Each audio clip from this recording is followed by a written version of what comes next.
Oi gente, eu sou a professora Mafeu, faço parte do grupo de Química aqui do cursinho ESAG e hoje a gente vai estar falando de distribuição eletrônica. A primeira coisa importante que a gente tem que lembrar de distribuição eletrônica, antes de sair fazendo a própria distribuição eletrônica, são dos elementos químicos. Quando a gente olha na tabela periódica, a gente vê ali uma infinidade de elementos químicos, né? E a gente sabe que eles têm sempre dois valores relacionados à simbologia do elemento. Então aqui como exemplo eu coloquei para vocês o átomo de flúor. Tá? Então ele tem dois valores, esse maior valor aqui é o 19, né, e esse menor o 9. Esse maior valor que eu coloquei aqui em cima, ele é um número de massa. O número de massa representado pela minha letrinha A maiúscula, ele é a soma do número de prótons com o número de nêutrons, tudo bem? Esse Z aqui a gente já vai entender o que ele significa, tá? Então aqui ó, embaixo eu tenho esse número que é o menorzinho, ele é um número atômico que é representado pelo Z, né? Então agora dá para entender que o Z está aqui em cima, ele é um número atômico, é um número de prótons, tá? O Z, ele é um número atômico, mas quando a gente está no estado fundamental do meu elemento químico, quer dizer, quando eu não tenho a formação de cátions ou de ânions, ele também é um número de elétrons da minha estrutura. Então, por exemplo, aqui no átomo de flúor, eu posso dizer, olhando para ele, sabendo que ele está no estado fundamental, que ele possui 9 elétrons. Tudo bem, gente? Então a gente tem que agora lembrar um pouquinho do modelo atômico e como que funciona, né? Como que os elétrons ficam dentro do meu átomo. Eu tenho o núcleo atômico e em volta desse núcleo atômico eu tenho os elétrons na eletrosfera, certo? Eles não ficam de qualquer jeito nessa eletrosfera, eles estão divididos por níveis de energia, tá? Esses níveis de energia que eu coloquei aqui para vocês são os níveis mais internos, né? Aqueles que estão próximos do núcleo atômico, até os níveis mais externos. Eles são chamados de nível K, que é o nível 1, aquele que está mais próximo do núcleo atômico, aí L, M, N, O, P e Q, tá? Até o nível 7, tudo bem? Então o nível K, que é o nível mais próximo, né, ele tem a energia mais baixa. A gente fala que ele é um nível de energia mais baixa, enquanto que o nível K, aqui, o nível Q, que é o último nível que a gente tem, ele é um nível mais energético, tá? Que é o nível mais externo de energia. Tudo bem? Então, dentro desses níveis a gente encontra os elétrons. Tudo bem? Tá, então aqui, ó, falando nos níveis de energia, dentro desses níveis de energia a gente tem os subníveis de energia, é a divisão da divisão, tá? Então, os subníveis de energia, eles são 4 subníveis só, é o subnível S, P, D e F, tá? Dentro de cada subnível a gente tem uma quantidade de elétrons que cabe ali. Não pode ter mais do que isso por subnível energético, tudo bem? Então o subnível S, que é esse primeiro, ele pode até 2 elétrons, o P até 6, o D 10 e o F 14.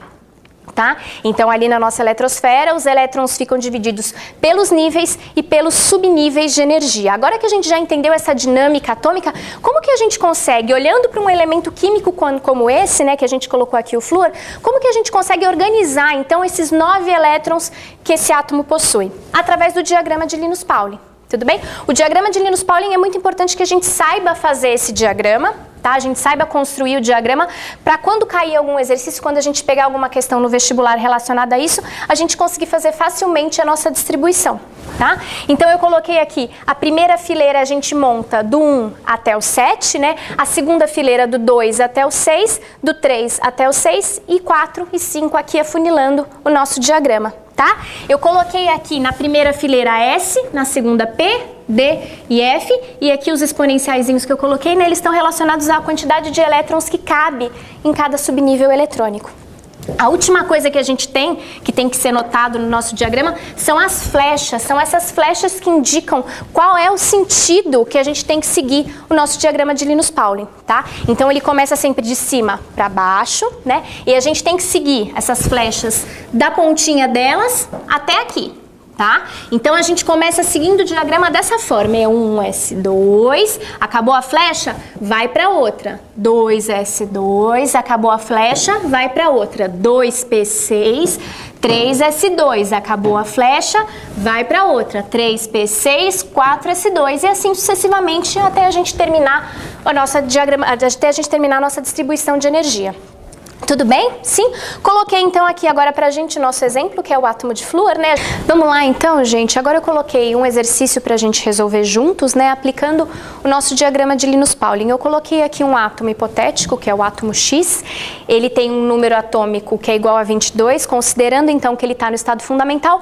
Vamos fazer a distribuição eletrônica para esse meu átomo e descobrir quantos elétrons ele tem na camada de valência, tá? Então vamos fazer a distribuição eletrônica pensando nesse nosso valor de 22 elétrons, tá? Então vamos começar. É 1s2, 2s2, 2p6, 3s2, tomando cuidado sempre com a nossa soma, né? Se a gente for pensar aqui, ó, até aqui que a gente fez, já fez 6, 7, 8, 9, 10, 11, 12. Vamos continuar que ainda tem mais 10, né?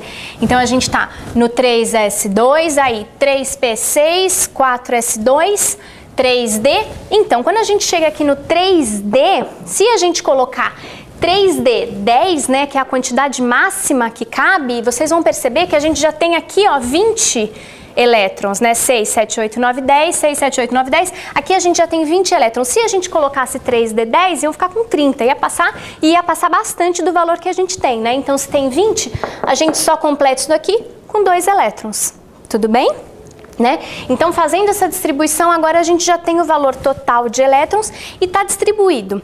Se a gente for separar agora, como a gente fez no exemplo anterior, que era do flúor, né, pelas camadas, vocês podem perceber que aqui no começo não tem problema nenhum. É 1 camada K, 2, 3, aí acontece um problema. Por quê? Porque a gente tem a camada 3, mas no meio da camada 3 a gente tem 4, certo?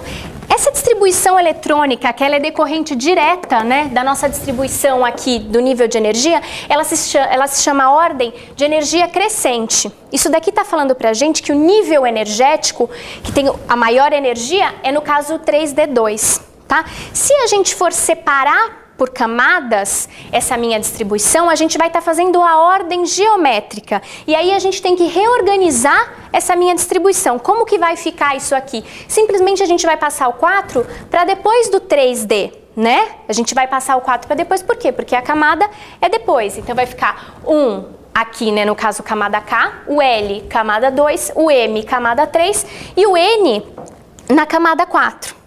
Tudo bem? O que a gente pode inferir disso, né, é que aqui nesse caso, a camada mais energética não é a última camada, não é a camada de valência. Tudo bem? Então, a distribuição que a gente faz diretamente do nível de energia, dependendo da nossa distribuição, dependendo do número de elétrons, a gente tem que reorganizar isso aqui para chegar na camada de valência, que vai ser sempre a camada com o maior número, né, com o maior valor. Nesse caso, é a 4s2, que a gente reorganizou daqui. Então, a gente descobre, fazendo isso, né, que o 4s2, camada N, camada de valência, tem 2 elétrons na camada de valência, e aí a gente consegue fazer as nossas ligações químicas. Tudo bem? Então tá, gente. Tchau, tchau.